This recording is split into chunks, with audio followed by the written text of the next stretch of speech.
भाई भाई 2 आइसक्रीम देना। हाँ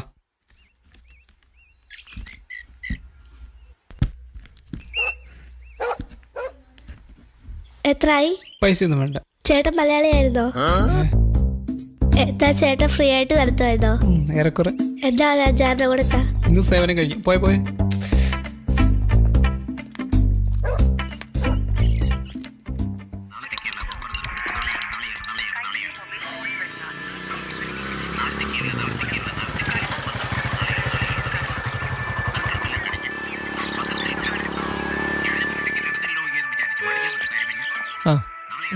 ഞാൻ ഇപ്പം അങ്ങോട്ട് വിളിക്കാം. ആ കച്ചവടം എങ്ങനെ ഉണ്ടായിരുന്നു? കുഴപ്പമില്ലായിരുന്നു. ശരി എന്നാ. ശരി. ആ മോനെ എന്നാ മോൻ്റെ ബാഗ്.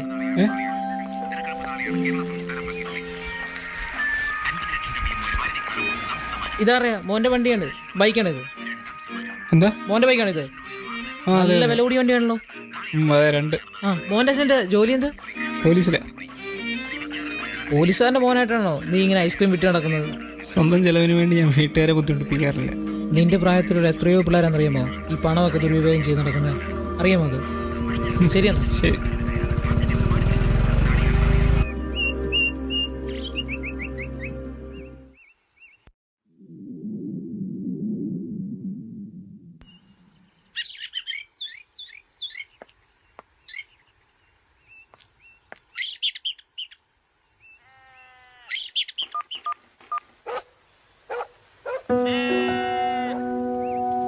സ്വന്തം ചിലവിന് വേണ്ടി അത്യാവശ്യം നല്ല ജീവിത സാഹചര്യം ഉണ്ടായിട്ടും വീട്ടുകാരെ ആശ്രയിക്കാതെ സ്വന്തമായി പൈസ ഉണ്ടാക്കുന്ന ഈ പയ്യനാണ് ഇന്നത്തെ എൻ്റെ ഹീറോ.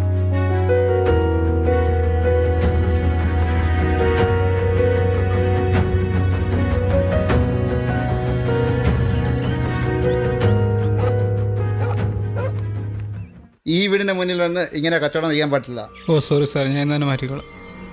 സാറിന് ഐസ്ക്രീം അല്ലോ? വേണ്ട വേണ്ട വേണ്ട, വാങ്ങിക്കും. എന്നാ 2 എണ്ണം എടുത്തു. ആ സാർ.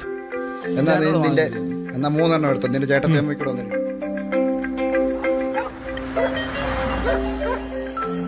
എന്നാ നീ പൈസ എടുക്കുന്നേ?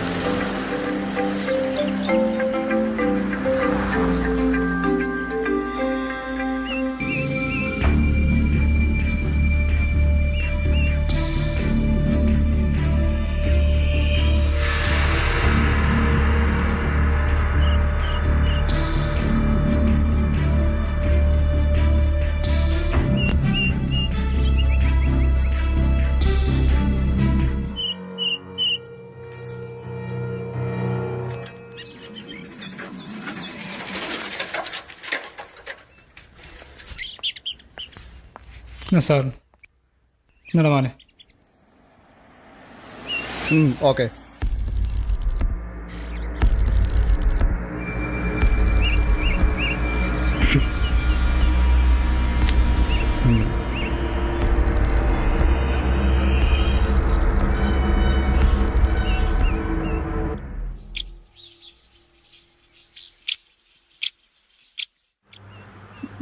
നീ എവിടെയാ?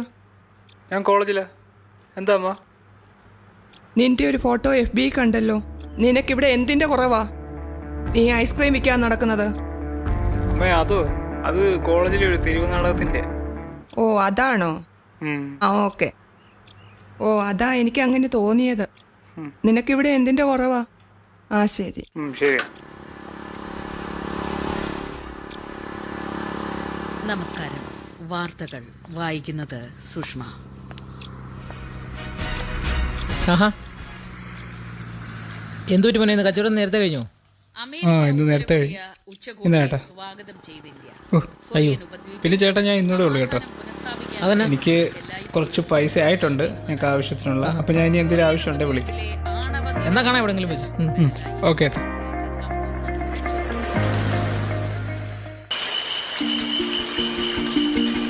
ചേച്ചി, നമ്മൾ ഉദ്ദേശിച്ച കാര്യം നടന്നു. നാളത്തെ ഫലം ഉണ്ടാവും.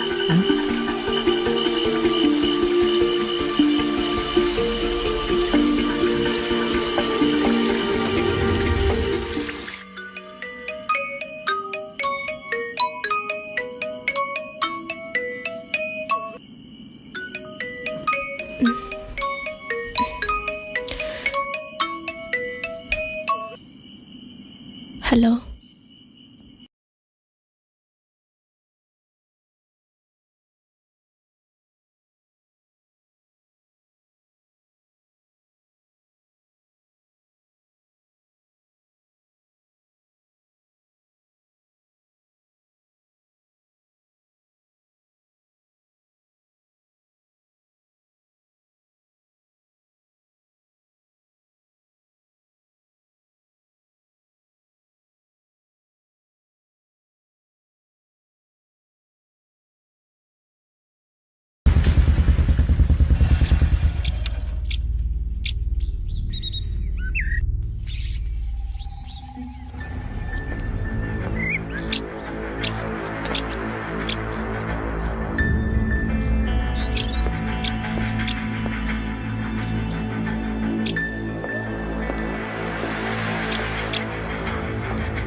റോയിയുടെ ഭാര്യയാണ്. ഞാൻ റോയിയുടെ മരണത്തെക്കുറിച്ച് റിപ്പോർട്ട് തയ്യാറാക്കാൻ വന്ന ASA ആണ്. വരൂ സാർ, ഇരിക്കും.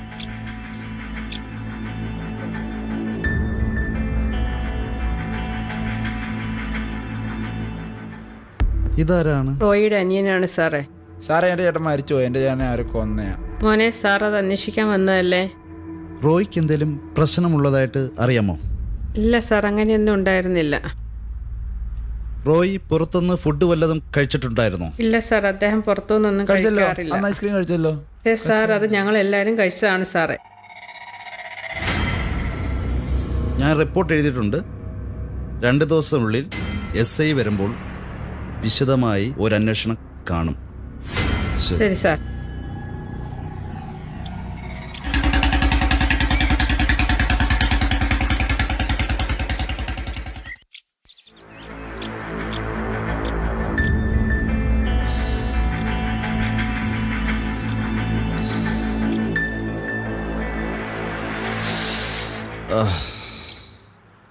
ആ, നിങ്ങൾ വന്നോ?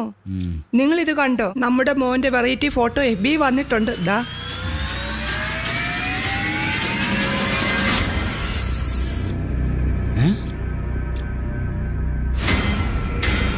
നിങ്ങൾ ഇതെവിടെ പോവാ? എനിക്ക് അത്യാവശ്യമായി ഒരിടത്ത് വരെ പോകണം. നിങ്ങൾ ആ ഫോൺ ഇങ്ങ് തന്നിട്ട് പോ.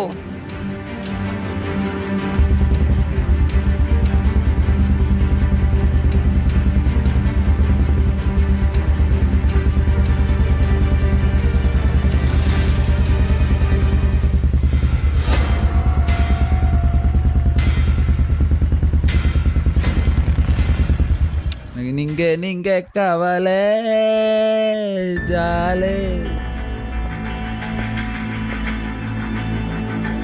ചേട്ടത്തി, പോലീസ്. എന്താ സാറേ? എനിക്ക് ഇവിടുത്തെ CCTV ഫുട്ടേജ് ഒന്ന് കാണണം. വന്നാട്ടെ സാറേ.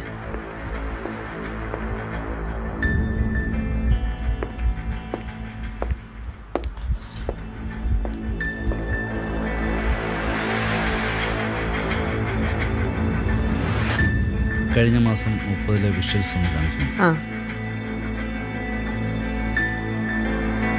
ഒന്ന് റിപ്പീറ്റ് ചെയ്യൂ.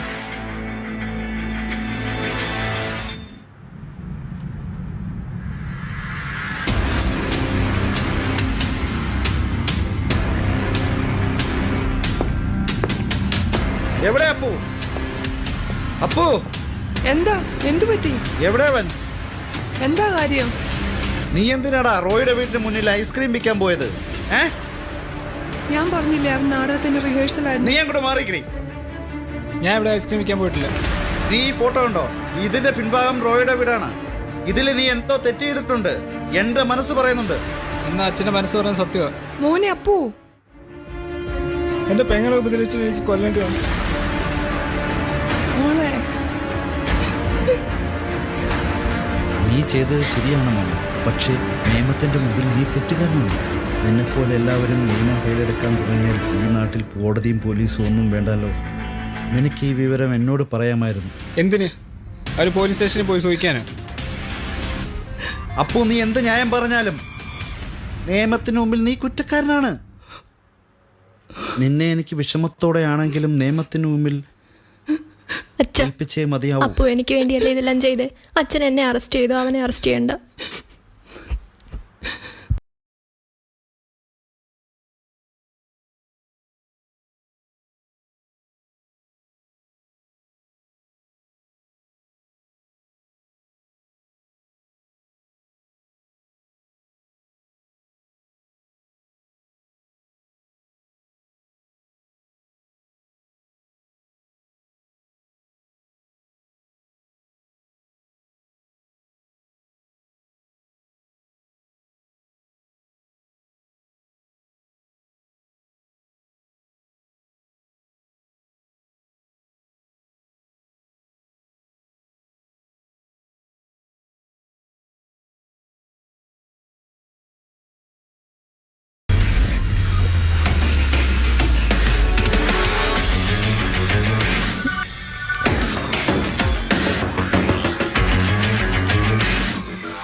വർഷങ്ങൾക്ക് മുമ്പ് കുട്ടികളില്ലായിരുന്ന ഞങ്ങൾക്ക് മീനാക്ഷിയെ കിട്ടി. അതിനുശേഷം 2 വർഷം കഴിഞ്ഞപ്പോൾ ഞങ്ങൾക്കൊരു മകൻ ജനിച്ചു. ഞങ്ങൾക്ക് അവനെ നേരത്തെ കിട്ടിയിരുന്നെങ്കിൽ ഒരുപക്ഷെ ഞങ്ങൾ മീനാക്ഷിയെ ദത്തെടുക്കുമായിരുന്നില്ല. എന്നാലും ഞങ്ങൾക്ക് 2 പേരും ഒരുപോലെയാണ്. അവരാണ് ഞങ്ങളുടെ സ്വർഗം. എന്നാൽ ഇനി ഈ സ്വർഗത്തിൽ ഞാൻ മാത്രം മതി.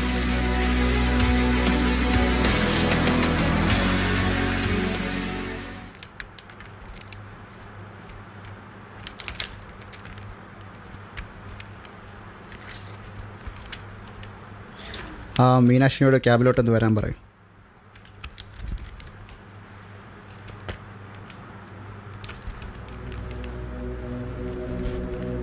സർ, കഴിഞ്ഞ ദിവസം ഓഡിറ്റ് നടന്നപ്പോൾ 5,18,000 രൂപയുടെ ഡിഫറൻസ് ഉണ്ട്. അതും നിങ്ങളുടെ ഡിപ്പാർട്ട്മെൻറ്റിൽ നിന്നാണ്.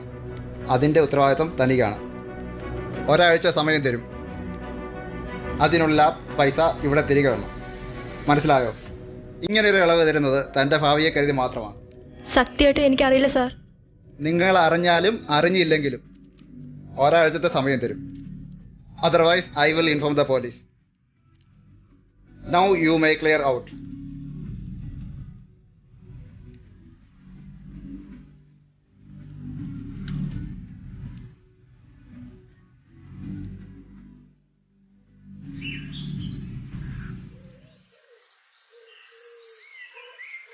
എന്താ ചേച്ചി വിഷമിച്ചിരിക്കണേ? ഒന്നുമില്ല. ഞാൻ കുറെ ആളായിട്ട് കാണുവാണല്ലോ. ഒരനിയനോട് പറയാൻ പറ്റാത്ത കാര്യം ഇന്ന് ബാങ്കിൽ നടന്നു.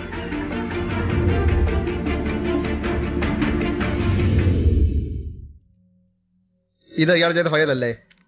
ഇത് ടാലി ആയിട്ടില്ല. ഒന്ന് നോക്കിയേ.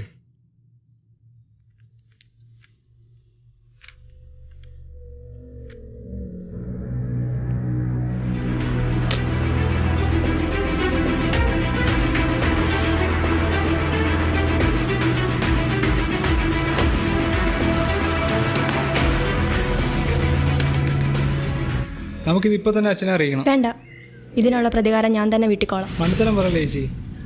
വേണ്ട, അങ്ങനെയാണെങ്കിൽ ഞാൻ തന്നെ വീട്ടിക്കോളാം. എന്തായാലും ആ കഥ ഏറ്റു. ദൈവത്തിൻ്റെ കരുണയിൽ കിട്ടിയ ജീവിതം തെറ്റുകളുടെ കൂമ്പാരമാക്കിയവൾക്ക് കാലം നൽകുന്ന ശിക്ഷ നമുക്ക് കാത്തിരുന്ന് കാണാം.